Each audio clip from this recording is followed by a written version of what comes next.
we've generally worked on problems by looking at how can we solve the problem. But that's very much a fix-it mindset. Here's a problem, and what can we do to solve it? And technology, advances in technology, have enabled us to do that. And is that important? Of course it is. It's necessary, but it's not sufficient. So how can we solve problems in an enduring way, in an equitable way, in a way where nobody really loses? Because too often we look at an issue from a scarcity mindset, but frankly, we have an abundant planet and we have people with so much creativity. Can we engage that way differently? So that's what this journey is about, awakening the space within me and within everybody else. And it's about awakening and articulating what we see through our pattern mind.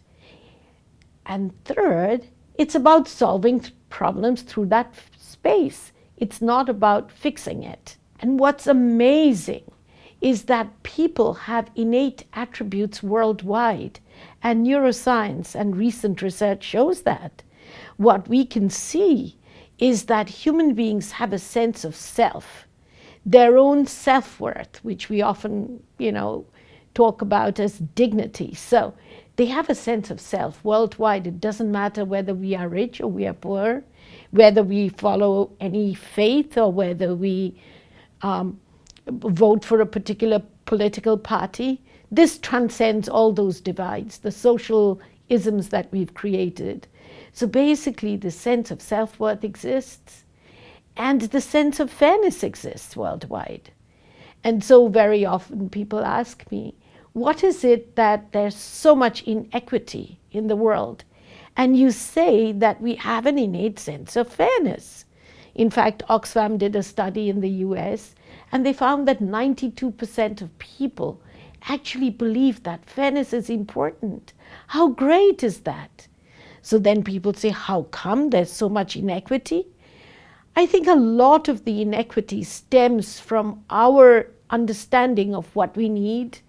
Much of that is promoted through creating demand for things we actually don't need, through a consumerism that's extremely materialistic. And this work is about touching that space. And this work is also about the third attribute, and that is compassion. What we know now is that people are not only functioning from their emotional state, what a neuroscientist or a physician will call our limbic system, and our emotional reactions. Not that emotion is not important, it's important. But we have a higher consciousness, and activating that consciousness that exists in everyone, everywhere, and I can give you many, many stories from around the world about that. When we activate that space of our higher consciousness, we bring to bear our innate sense of self, our sense of fairness, our compassion. So compassion, there's a lovely Sanskrit word. Sanskrit is a base language of India, and a Sanskrit word, karuna. And karuna means my universal heart of love has broken open and I'm called to act. I cannot just pass by what's not working and say, well, it doesn't serve my personal interest. No, I'm called to act. So for me, tapping into the spaces worldwide, which is our inner capacity, our sense of self, our sense of fairness, our knowing of compassion, this has been the way we've created change worldwide. And it's worked. We have results in every sector.